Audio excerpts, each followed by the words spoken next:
Welcome back to the morning show here on Arise News.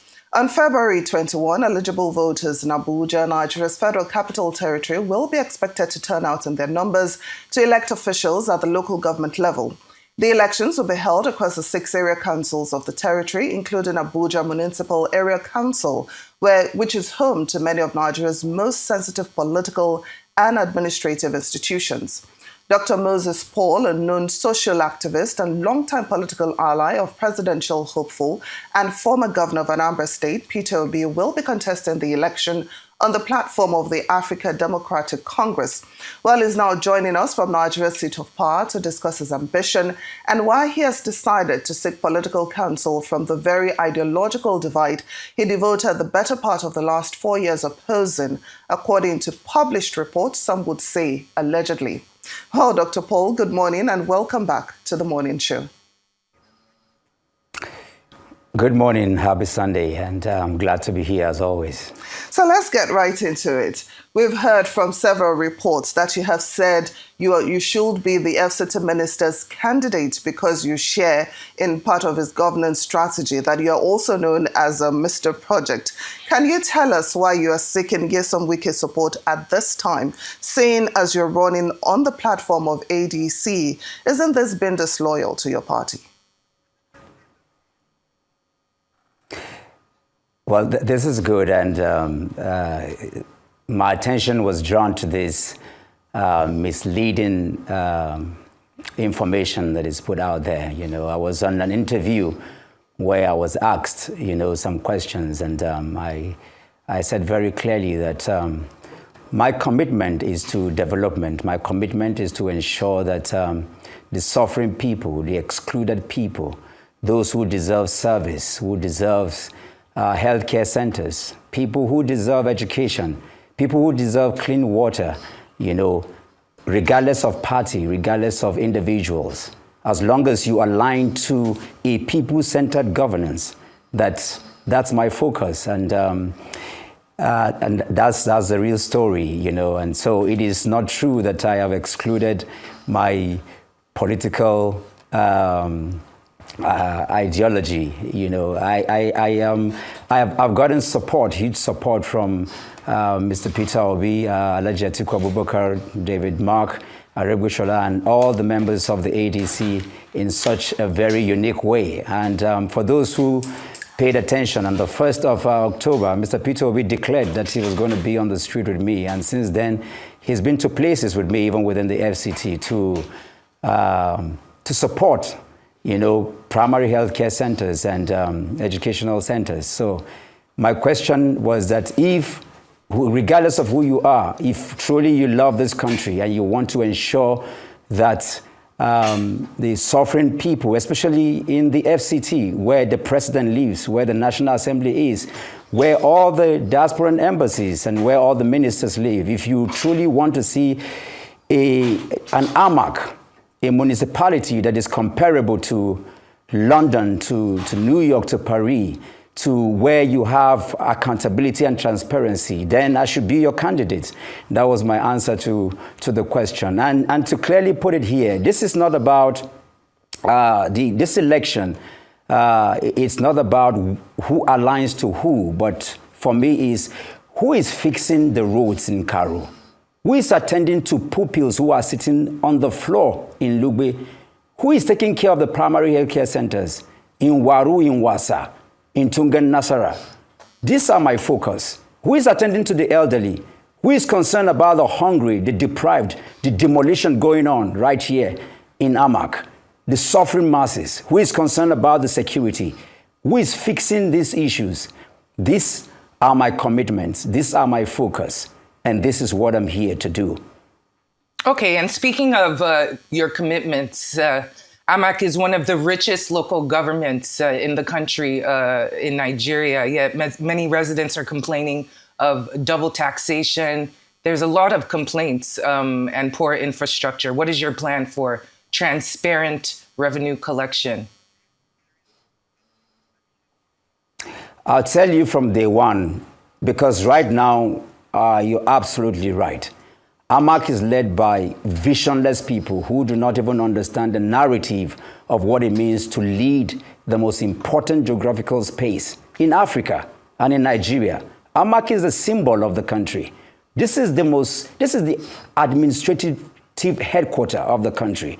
This is where the decisions that concern Nigeria and Africa is made. And to have rural roads that are completely impassable, where goods cannot connect, to the people, where you can have ambulances to connect people to hospitals, where children are sitting on the floor. My vision and my mission is clear. On education, regardless of whose child that you are, you will have education. At the very least, everybody will go to school here in AMAC. And I would ensure that we have primary healthcare centers that are equipped. We'll have tools for pupils and students. I'm going to close the gap. We'll ensure that the dignity of teachers return to them.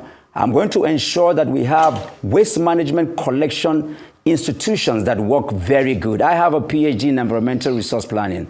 I know what to do where waste management is concerned. I understand education because I've been around the world and I did my primary school here. I have my PhD right here. I understand what these issues are. I'm going to ensure that all the rural roads are fixed. We should have street lighting that connect the security of our people. I understand the energy and the plight of our people. AMAC today does not even have a farm. There are programs that will ensure that we galvanize the energy of the young people into productive courses. These are my commitment. These are some of the things that will ensure happens here, and to ensure that there is a connection between religious, traditional rulers, and also to ensure that we live in the age of AI, where technology will be deployed, not having people dying on the street, kidnappings and all of that. And of course, we'll have a one-stop shop where people will not be confused on where to pay their tenement rate. Today, you have multiple taxations. People can barely do business in AMAC because there is no enabling environment to ensure that we have this. Touts are the people that are, embarrassing people every day. In the number one council in the country, it is unacceptable. These are some of the things I'm going to ensure that we have an energy, an essence, a livelihood that is compared to any first major city comparable to AMAC anywhere in the world. These are part of the things I want to ensure that we have here, and they are doable. I'm already fixing schools here. I'm fixing primary healthcare centers. I'm attending to issues of young people, connecting programs that ensure that the direction and the productive mindset of our young people are reorientated. These are part of the programs that I'm going to be putting in place to ensure that we have the number one local council that reflects what Africa and Nigeria should be. Well, that's fair enough. But then I'm wondering how you would work with the FCT administration to ensure fair allocation of resources to AMAC. And what steps would you take to ensure that area council autonomy is respected? This is one area where I completely align with the Bola Ahmed Tinubu's administration, particularly to Mr. President, who is seeking to ensure that we have local government autonomy. Of course, Nigeria's problem is not about different political camps that exist. Where AMAC particularly sits, you have primary schools are failing. Education is failing right here. Healthcare centers are failing. Everything is collapsing right here because at the end of the day, local governance is what affects and impacts the people. It is the most important sector of the economy. The security we're talking about, all the big ideas and policies we have at national level, they find implementation at local governance level. And when you have a visionless, leaders at the local governance levels, this is why Nigeria does not move forward, because we need to connect these gaps. And I can tell you, it is not about the federal or the issues that surrounds the policies. It's about the people that are sitting on the table. And I know exactly what to do. Regarding the constitutionalities, there are clear rules that separates between what the federal should do and what the local governance should do. And you see, governance and leadership is about the power of negotiation and understanding how to dovetail policies with implementing these issues. And I can tell you, many people have said, and I said, I'm not going to have any issues with how to do this, because even as an individual, I understand legislation, I understand policy, I understand the nuances around government, and I know exactly what to do. If you're focused on service, if you're result-oriented, nature, life, and people are going to serve your cause to ensure that you have what you need. And there are different portals and different places, because we are signatory to many important policies, including universal basic education, health, and livelihood. For all of this, AMAC plays a very pivotal, significant, because it's sitting within the diasporan embassies, and AMAC is open to the world because of the proximity to many important institutions and people. And this is what I know how best to do, to take advantage of these important places and people that exist here, to be able to harness them, and ensure that the local people find safety, find education, find livelihood, find roads to be able to connect their farms, to the city, and all the things that are required at local level. Because at the end of the day, after all is said and done, everything happens at the local level. Yeah. And just to clarify, you're running on the ADC ticket, but aligned with Nyesom Wike, the minister of the FCT, who is in the PDP, but serving an APC government shadow-wise. Can you clarify the party-less nature of your campaign?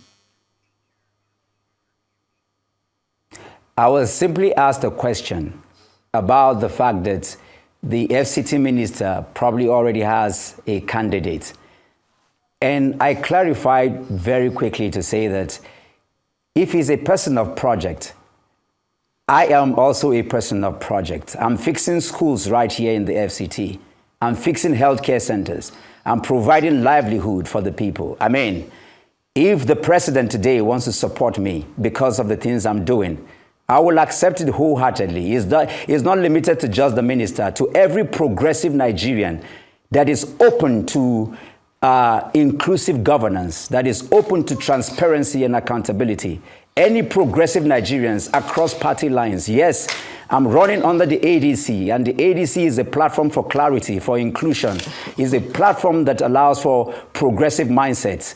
But I know that I'm here to be the chairman of everybody.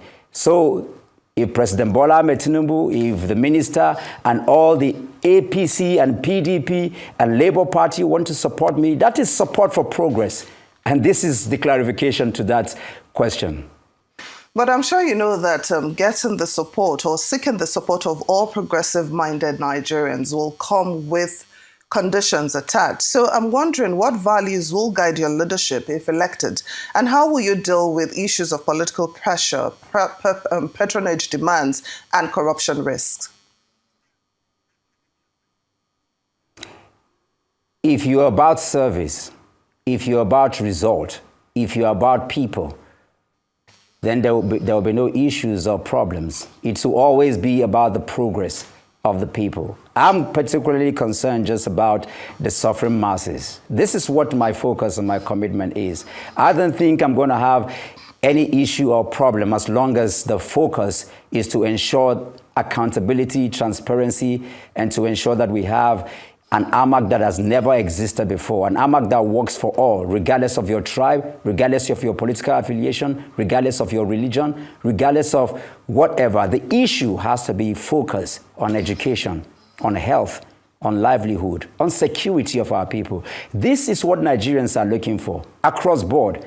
And so, if I'm seeking for support of these people across board, I tell you, the new Nigeria that we're expecting, the new AMAC is here. Because let me also put it to you that our founding fathers were very clear. As long as we can identify a common enemy, we can work together.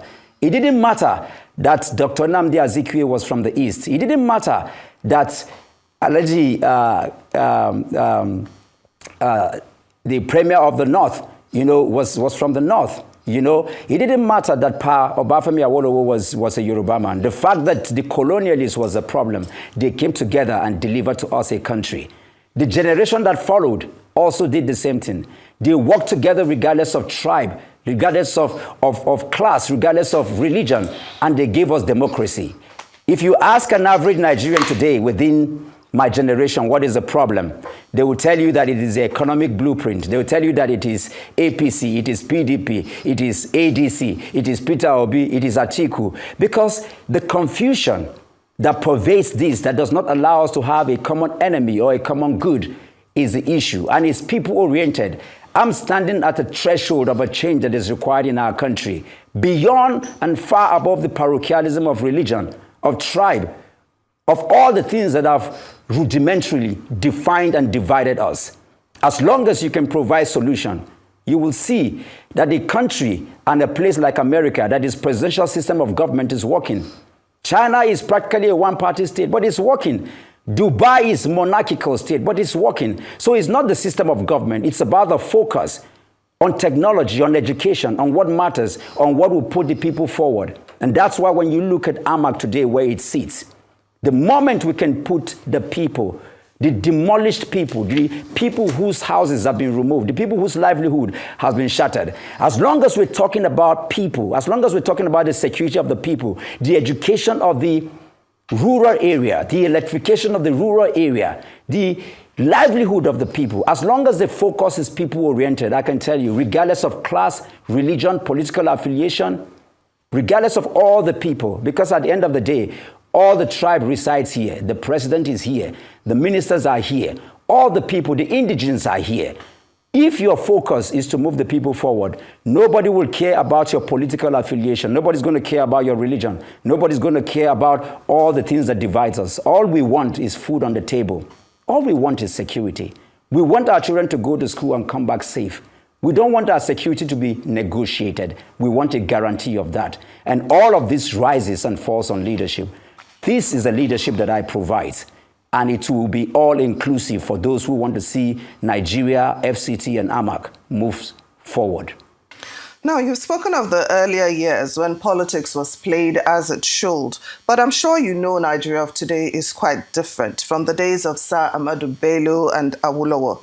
People nowadays care about your religious affiliation. They care about your tribe. They care about your ethnicity. And of course, there are a lot of candidates that are also contesting for the same position. So what edge do you have over these other candidates? Why do you think you are the best choice for this position? Brilliantly and beautiful, because you have rightly hit at the core of our issues in Nigeria. I am very grassrooted. I went to primary school here, and I often say it, even when I have interactions in Harvard and in Oxford and in all those places, I tell them very straight. I ran my primary school in Abuja here in the FCT, and I hold my PhD in environmental resources here, so I understand the city. And guess what? I have been fixing primary schools here in the FCT in the last 5-7 years. The records and the data are there. I have been fixing primary healthcare centers.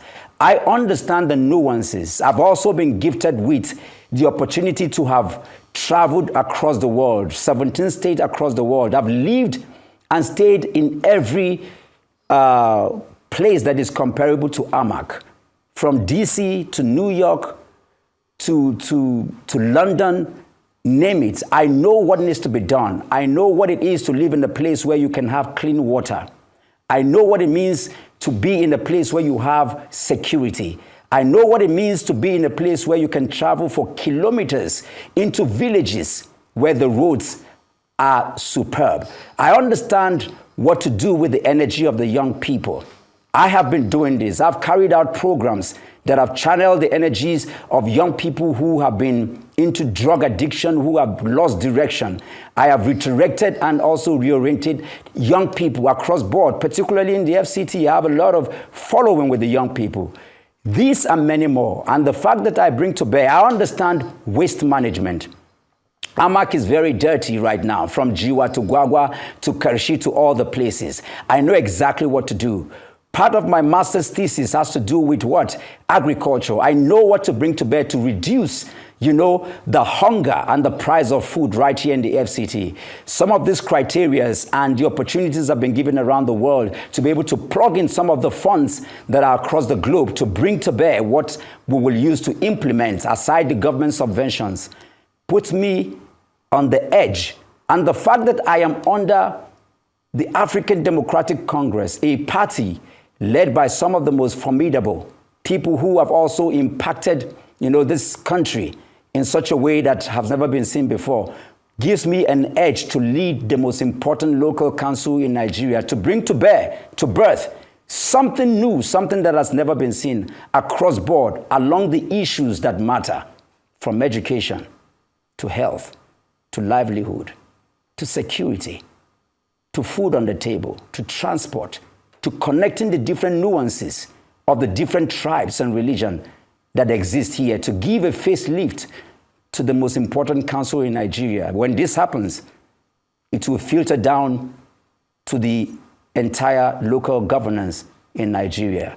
This is what gives me the edge. This is what makes me the best man for the job. And I know that AMAC people, to the artisans, to the women, to the youth, to the politicians, to all the diplomatic headquarters and people across board listening to me, they know that I will provide the best solution, because I'm not just here making promises. These are things that I have a track record of 10, 15 years of, and they're there for everyone to see. Well, Dr. Moses Paul, we wish you all the best with your campaign. Thank you so much for joining us here on The Morning Show.